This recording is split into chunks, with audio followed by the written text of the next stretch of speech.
Welcome to Even Odds, a tabletop gaming show. Channel show. Yay. Show I'm Carly. or channel. That's Matt. I'm Matt.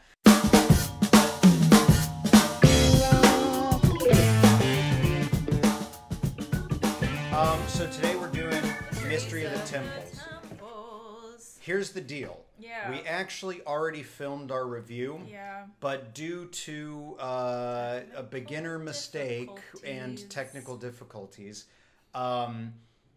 we messed up the video. We have the audio from it, but the video is like basically unwatchable. Some strange setting, unwatchable. So we're going to give you a rapid fire review of Mystery of the Temples here, and then we're going to upload just the audio if you want to listen to that in sort of, I guess, more of like a podcast form or something. It was nice. It was a good review. We had was like a great good review. Energy, and Dang. that's why we're like, well, let's still put the but, audio up with a screen, like a still screen. Then if you want to listen to it like a podcast, Right. which I think you already said, but anyway. Yeah. So quick fire, rapid fire thoughts. Here's my thoughts. Great art. Love the temples.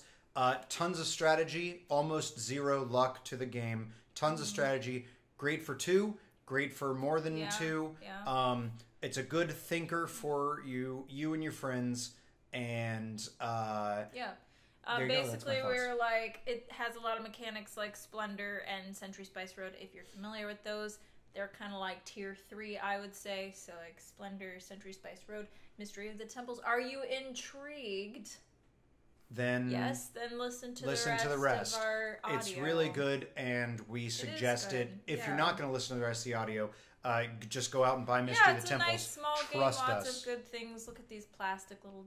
it's great. Anyway, okay, so great. But thank you for watching. At least watching this part. At least watching this part, and we made reference to thanking the 2 people that have subscribed to us that we're very excited about.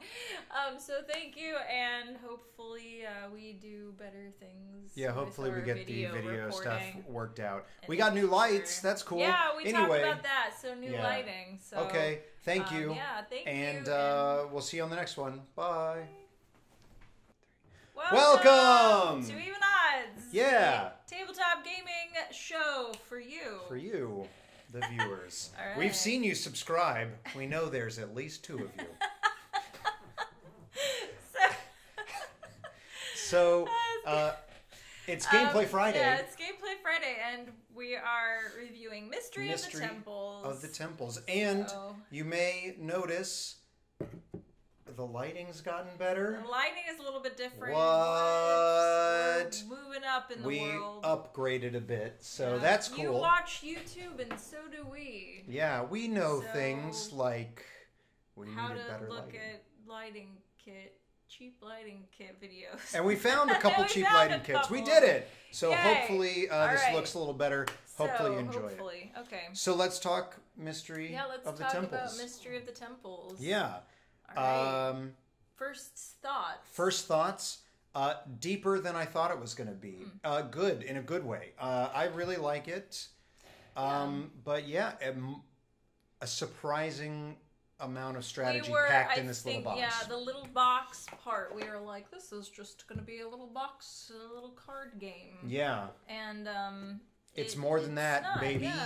Yeah. It has a nice spread on the table. It looks really nice, yeah. So you got like a good significant looking sort of game for playing with more people. And these nice little plastic gems, I feel like, are a very nice little addition, a nice touch. Yeah. So, of course you want a good gameplay, but visually speaking, initially, it's also very nice. Yeah. The art is beautiful. The temple cards are gorgeous. I really like them. I really like a couple of the ones in particular. I like the water temple a lot. I think it looks a lot like an hourglass to me, but with water flowing out. It's really beautiful. The art of this reminds me of a little bit of like Dice Forge, Charterstone, and there's one other, and Celestia maybe a little bit. Celeste. Oh yeah. And it, definitely. So super nice visually. The cards are a nice quality. I feel like maybe this is going to be a game that you might want card sleeves. Oddly enough, I don't think you handle them too much, but I think you'd have to really be into this game, though. Sure. And so my initial first thoughts after first finishing a game was I was like, this kind of reminds me mechanically of Splendor and Century Spice Road, if you're familiar with board games at all.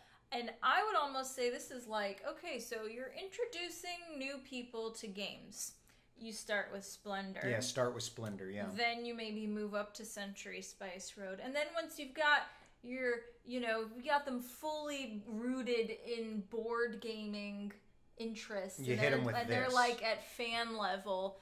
Then you're this is a great way to because it's not as maybe impressive as the Splendor and Century Spice Road. I would disagree. I think this is more impressive than Splendor. Okay. Maybe less impressive than Century Spice Road. It has less parts and pieces. Yeah. Yeah. Yeah.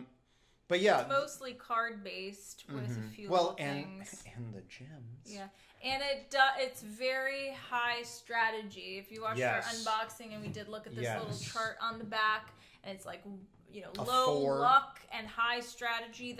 That's a perfect description. The case. Yeah, it is almost. There's almost no luck to it, actually. Yeah, not really. The only sort of real luck you have are basically where the rune cards end up is luck based, and if you're playing the advanced version, which of the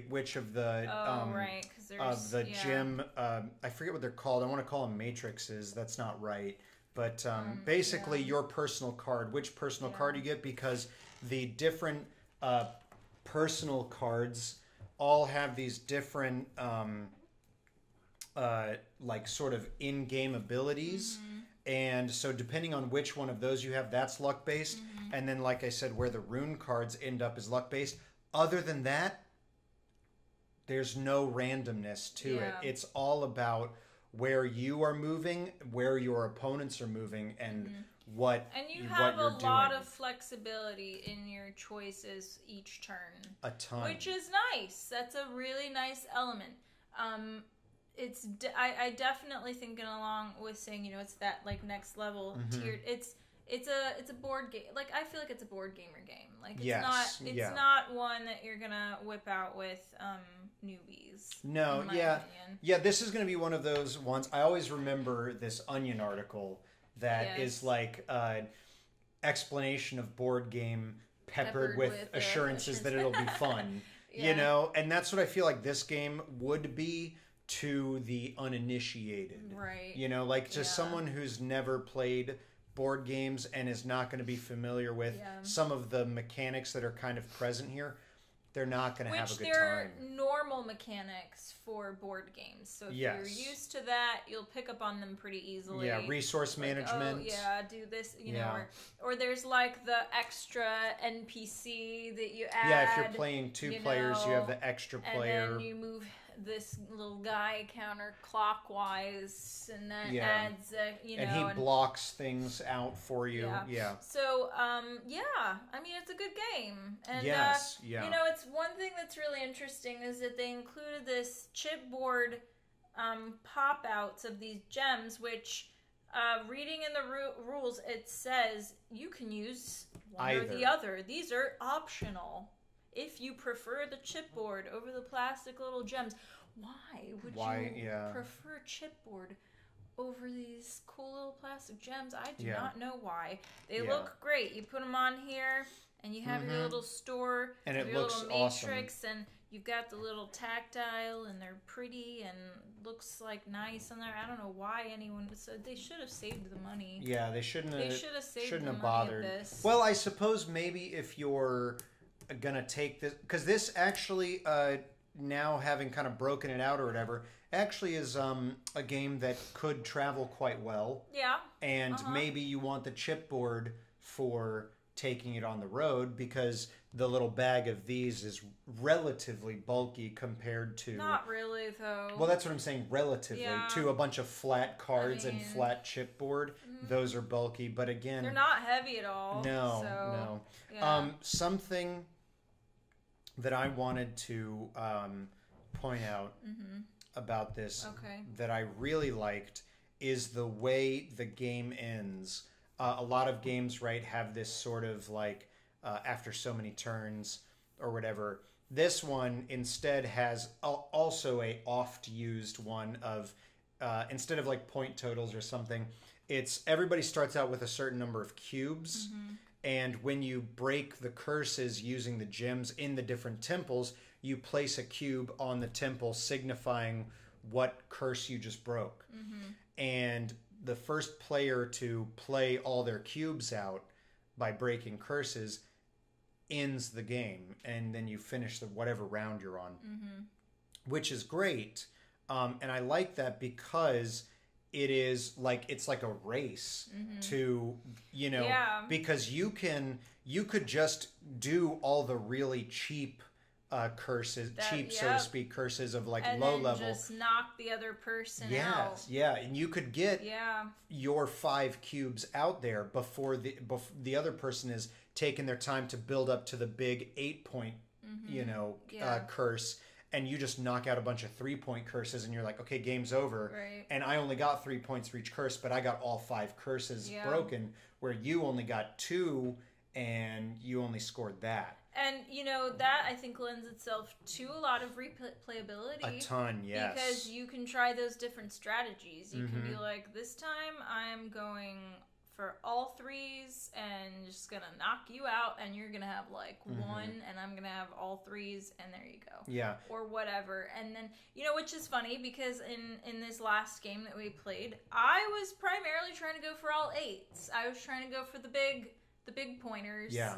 And even though and your first one was a 3. Yeah, my first one was a 3. And even though I still completed all of mine, and I was first player, so you got your last turn, so we both got all 5 of our temples, you still beat me by 1 point. By 1 point. Literally 1 point. So again, really showcasing how that allocation of resources and the variable strategies that you can take on the increased gains that you get every time you we didn't even talk about rune resonance yet. Get these. Well,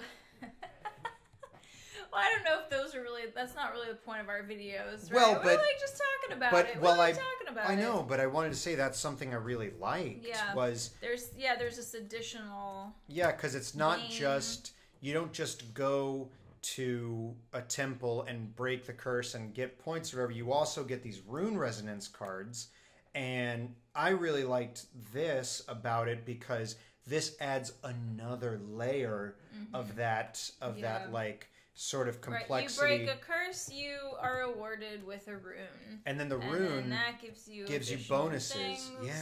That are, you know, and so that can be additional complexity of you trying to determine what is the best temple to try to break a curse on, is also then determined by what the rune symbol is and how that works with the bonuses. And when you're collecting resources, there's a lot to it and a lot of variability. So it has an excellent replayability, excellent transportability, being in a small box, as well as, like you said, you could actually take all this stuff out of the box and travel with it even smaller. You know, you do still need a table layout, but technically you could even kind of condense that a little bit. Actually, that's something I wanted to point out too, just on the whole, like, it's strategy and not luck with this game.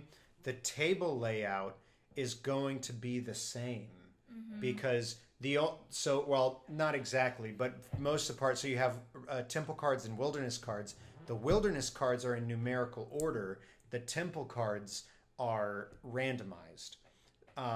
So that's where it's like, again, it's like. Oh, are these in numerical order? Yeah. Oh, okay. Yeah. So they all have a number on them, and they follow numerical 1, order. 2, 3. Okay. Yep. 5, 6. Okay.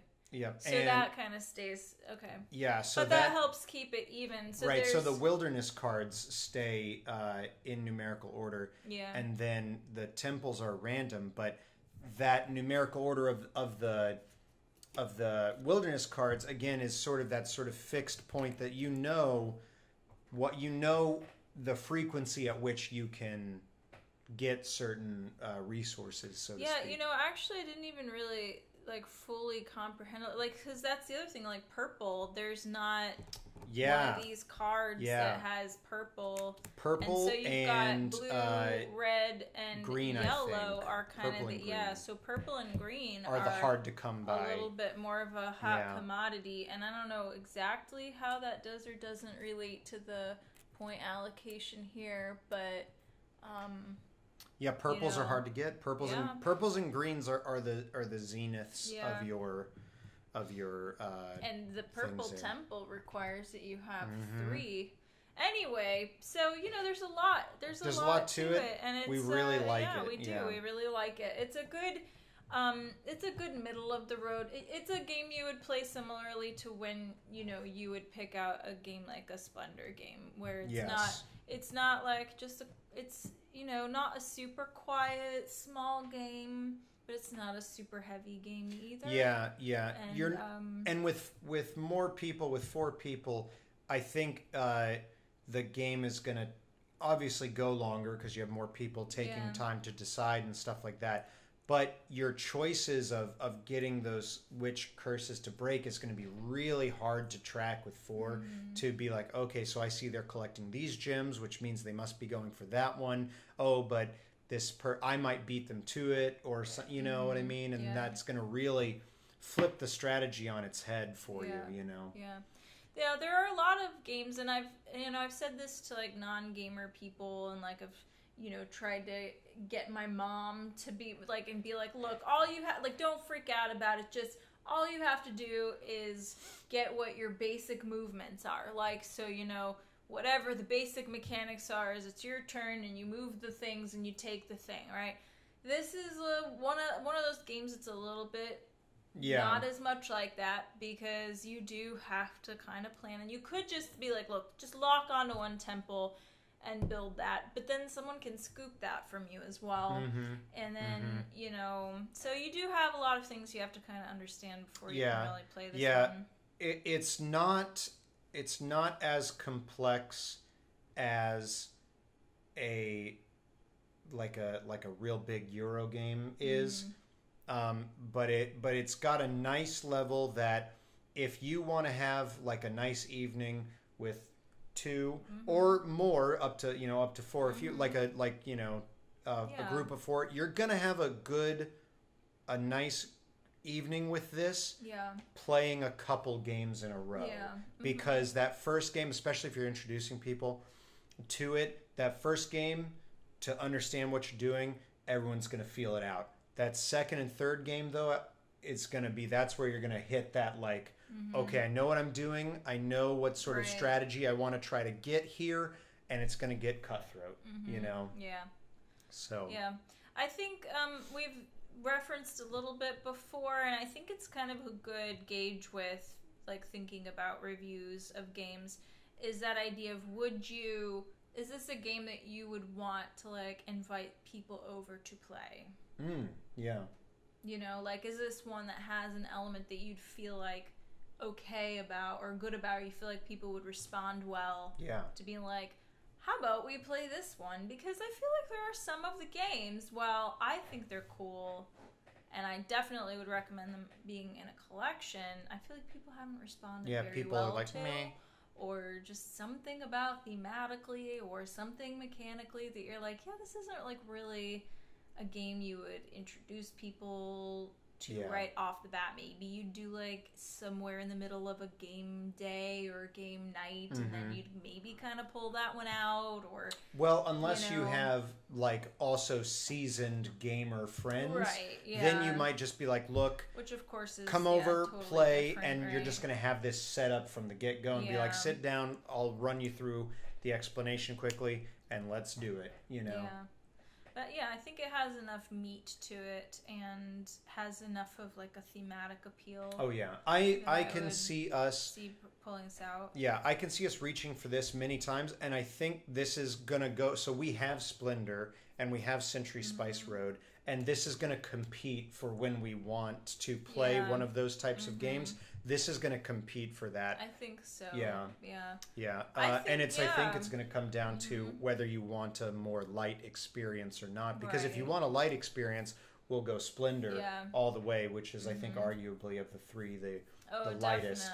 You know, but if we want like a real thinking one, it's gonna be Mystery of the Temples. Yeah. Definitely. So there you go. Awesome. Yeah, so all right. Cool. Any parting thoughts on Mystery of the Temples? Or the state of our lighting? Yeah, I mean, I think the lighting looks great. You know. But yeah, like, again, another really great price point one, too. Yes, like, yeah, absolutely. It was like 15 or 20 bucks or whatever. So again, like, Splendor's usually like 30-ish or something. And this is like, you can probably maybe find this for almost half. And still have that experience. Yeah, tons of value here in this for 15 bucks. Tons of value. And you have extra chipboard gems. Yeah. That you can use for other things. Yeah. That like you can decide. Coasters for very tiny cups. That's a great idea. There you go. We should just have like a moment here of innovation of what else we can do with these gem tokens. You can finally play Tiddlywinks again. Oh God, I don't even know. I like the coasters for little people. Yeah, like, coasters for very tiny cups. That Damon movie that we watched on the airplane. Oh yeah, downsizing. Downsizing. Oh. Yeah. Which wasn't that creative a movie, but yeah. Well, anyway, we're not a movie podcast or a movie thing, so why not? Downsizing. I mean, it's okay. Anyway, but yeah, so awesome. See, all right. Here's another good reason to use the gems instead, because then peeling already. Yeah. There you go. So thank you for watching. Yeah, thanks for tuning in. Go get Mysteries of the Mystery. I keep putting an S on it.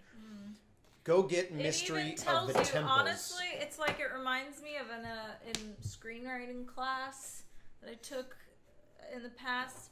It's like how to pitch your movie, right? With one just very concise little tagline. Here you go, Mystery of the Temples. Chain the crystals to break curses. There you go. It tells you right on the box basically what it is and how to play. You chain the crystals to break curses. So there you go. Thank you so much for watching. Yeah, thank you for tuning in. Give us a like, right? All two of you. We know you're out there. We were so excited. We were very excited. Very excited. Yeah. Maybe comment. Tell us what you like. Tell us what you think of the new lighting. Yeah. All right. Or if you're new here, subscribe. Yeah. So thank you. Check us out. Yeah. If check you're us still out. Watching. Yeah. If anyone ever watches this, they will. Thank you. They'll watch it and marvel. Tune back in every Wednesday. Warhammer Wednesdays. And more board game content on Gameplay Fridays. Okay, thanks. Bye.